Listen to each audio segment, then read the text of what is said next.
มากๆเลยถ้าร้านบ่หักอ่ะ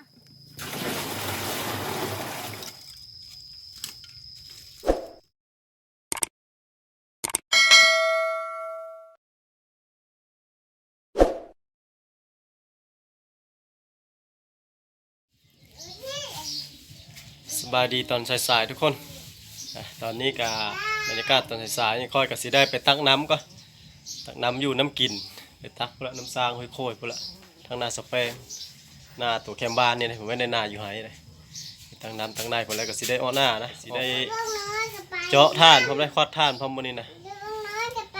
ไปน้ำเดียวทุกคนน้ำหวานจะไปเชื่อฮะว่าดังๆนู้นไปได้ยินน้ำหวานจะไปใช่ปะไปตั้งน้ำกินน้ำมีลุงสบายดีแล้วป้าลุงนะนี่ป้าก็ถ้าได้สบายดีอยู่โอ้น้ำหวานสิไปตั้งน้ำในวันนี้ได้น้ำก็จากเสื้อรถไถเสื้อถังใหญ่ๆเลยอีงอเยอะได้หาบขึ้นโหยพอน้ำซางอยู่โหยโคยพอสิได้หาบขึ้นเลยหาบขึ้นเสื้อถังนี่เพื่อสิเต็มถังนี่ก็เติมนึงเยอะนี่แล้วก็เสื้อแถวนี้พร้อมเพราะว่าฝนยังมีทันตกทุกคนเลยถ้าฝนตกแห้งแล้วสิได้ต้มน้ำฝนกินนะนี่ฝนมีทันตกก็เลยจะไปตั้งน้ำซางแต่ว่าซี่ก็มีเหตุแล้วรถเปิดกับรถไถกันนี่จะเสียงตู้บ่พงสงสัยไปหน้าแล้วแต่มัน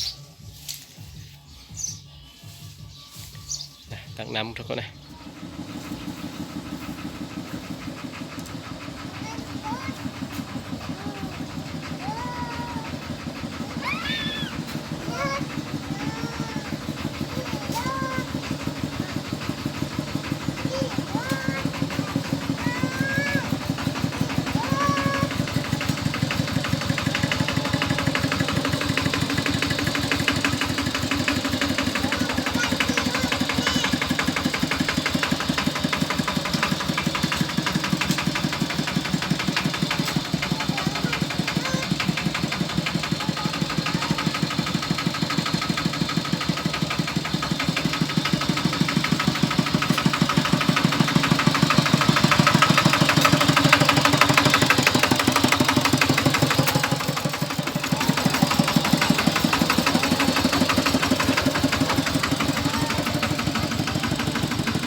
น้อยก็สโลว์เลย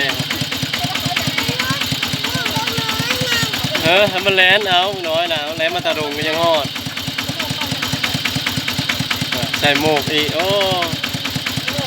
ดูเลยสาวน้ำหวานไปเชื่อก็จะไปน้ำมองเยอะคือป้าไปเฮิร์นมาเลยเฮิร์น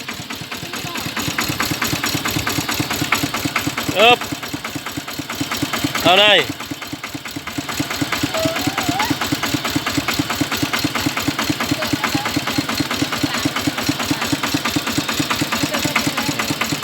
ไปตั้งน้ำทุกคนไก่เติมได้หน้าพุ่นละหน้ากับปานี่หน้าสเปงแค่มวยโคยแล้วน้อยไปน้ำเบ้าน้อยบ่ไปละแลนตำรางเด้อสารบานขึ้นรถเรียบร้อยสบายดีโคยมีแต่ออนตั้งน้ำผู้สาวมาแล้วผู้สนิมมาเสื้อสนิมคนละทางไปปัจจุบันคนละบอลไปตั้งน้ำกันแต่ก้าวว่าไปตั้งน้ำสร้างโกนี่ผัดเอาเจ้าไทยไฮไทยหน้าแล้วลงไปได้รถไถไปตั้งบอลไม้ไปเลยนะ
งได้บ่น้ำมันนะให้ลุงเอาลง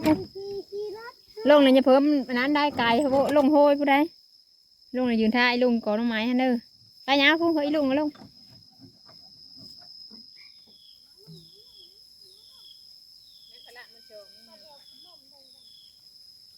โอ้น้ำมันรถน้ำหน้ากัน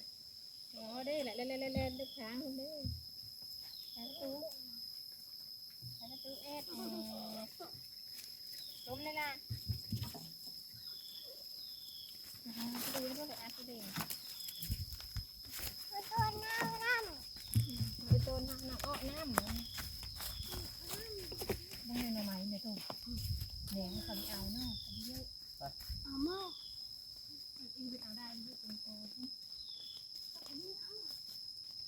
เจ๊รักนะ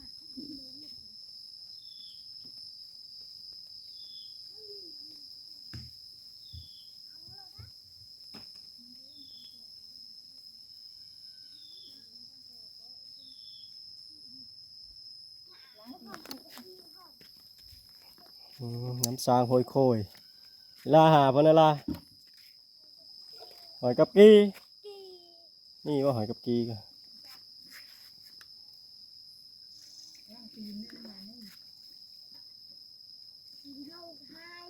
เลิกเติบ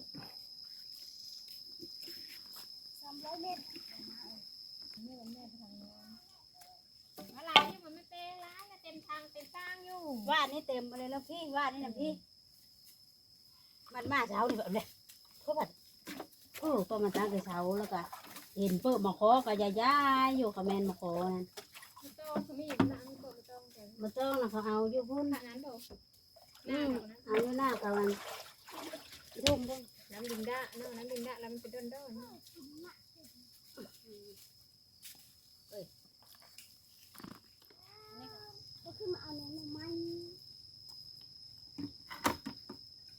กระเป๋าว่ากระเป๋าเงินมา เปล่าวันนั้นไม่ได้ก็รักษาก ระเป๋าเงิน เงินเลย กระเป๋าเงินล้านเงินเล็กเงินล้านเงินแสนแล้ว มารักษา โอ้ขี้งอหาบขึ้นโห้ยนี่เด้บัดนี้ มาปอดแม่บุกโยนดูก่อน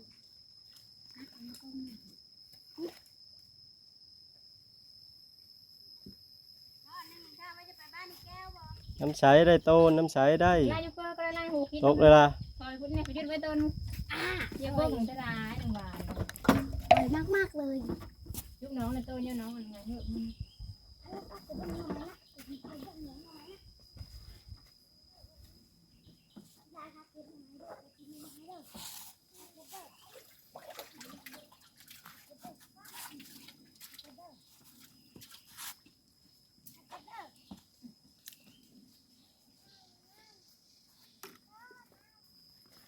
โตนหาบแล้วก็โตน สับใหญ่ใหญ่ มึงเนาะ จะคู่เต็มเลย ดีเคยห้าว มันลอยบัดนี้ครับตะก่อย อร่อย หนักเด้ เนี่ยอ่อนๆด้วยน้ำจังบี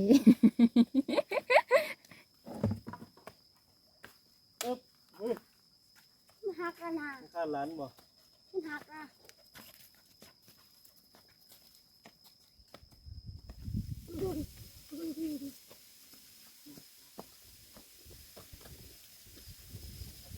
ลอยพร้อม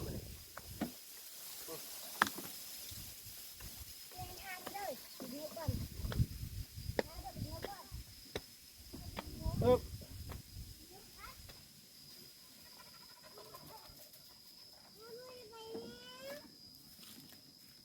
ไอ้ข้าไหลตอนเด้ไปเลยมาดิ คุณนี่ ขึ้นทอดเดี๋ยวเลย ยืนเท่าแล้วเลยเท่าลักเอ็ดรับไปชาวบ้านมา โอ้ยอันนี้เสียงล้มครับ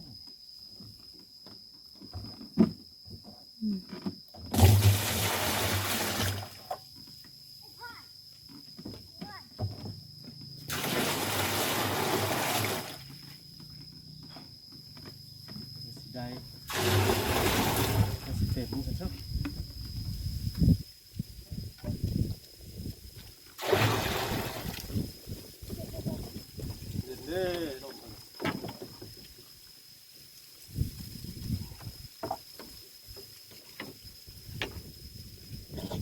นาย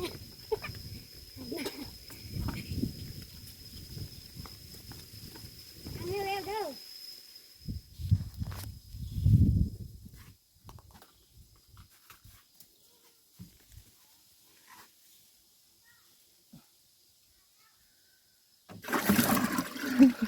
นี่ครึ่งหนึงอย่าหาพื้นรถไถเลย เอามือ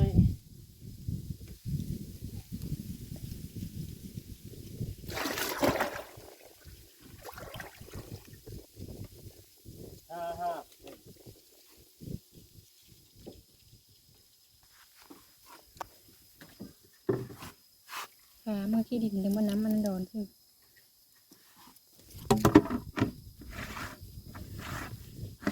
เมื่อยลาย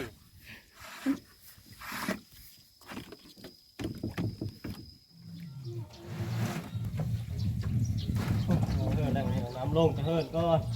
น้ำลงเธอ จะลดน้ำลงจะลดก่อน น้ำลงเธอ น้ำต้นอุ้มไปเลย โอ้ยอุ้มได้เดี๋ยวลองมันก็หน่อย แพ้บ่ อุ๊บนั่นแพ้ชูแต่เขาเจอดอกไปกันดีก็ เอ้ยตัวนี้ ช้ำช้างเลยแพ้พี่ชาย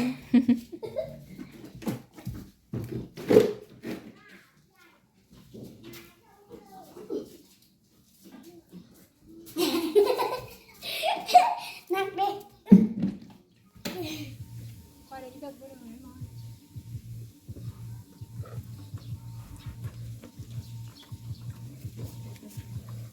ถูก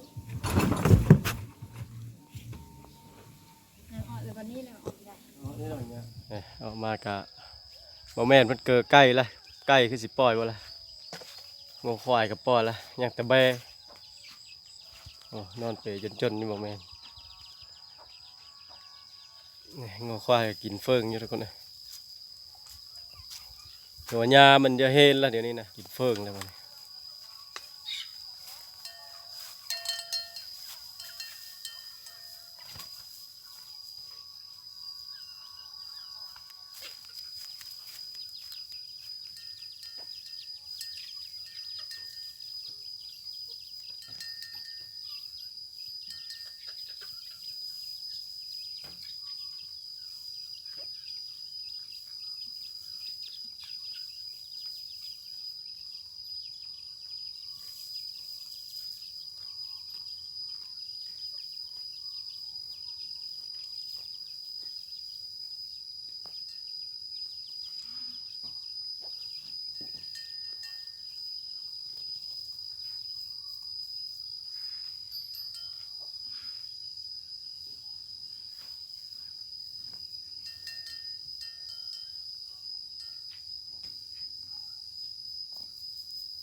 นี่ทานกันทุกคนเลยได้หลายเต็มเลยท่านได้หมดเลย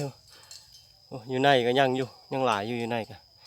สีเอาเสื้อกระสอบก็เพราะว่ามันกรีดทางเอาออกละคักทานส่วนนี้นะแกงคักขนาดกล้าคักอะไรมันถอนมึงใหญ่เลย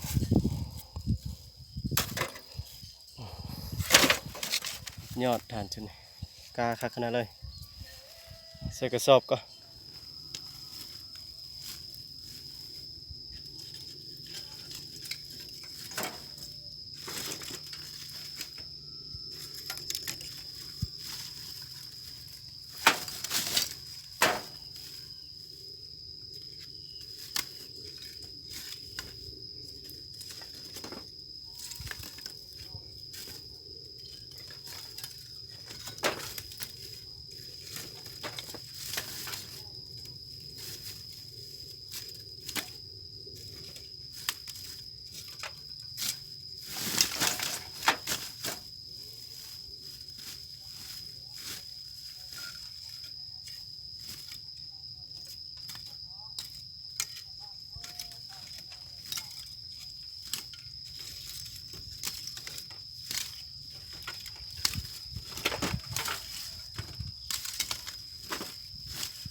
เดี๋ยวท่านเขากับ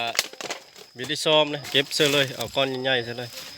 ก็ได้5 สอบทุกคนเลยได้5 สอบใหญ่เลยเลยส่วนอยู่เตาก็ยังอยู่เลยยังสลาบอยู่นี่ยังหลายอยู่เลยได้อยู่ประมาณ2 สอบ 3 สอบพอละอยู่เตาวันนี้ก็อยากกินข้าวละเอาหากินข้าวก็ตอนแรกพอละอยากซื้อต่ออีก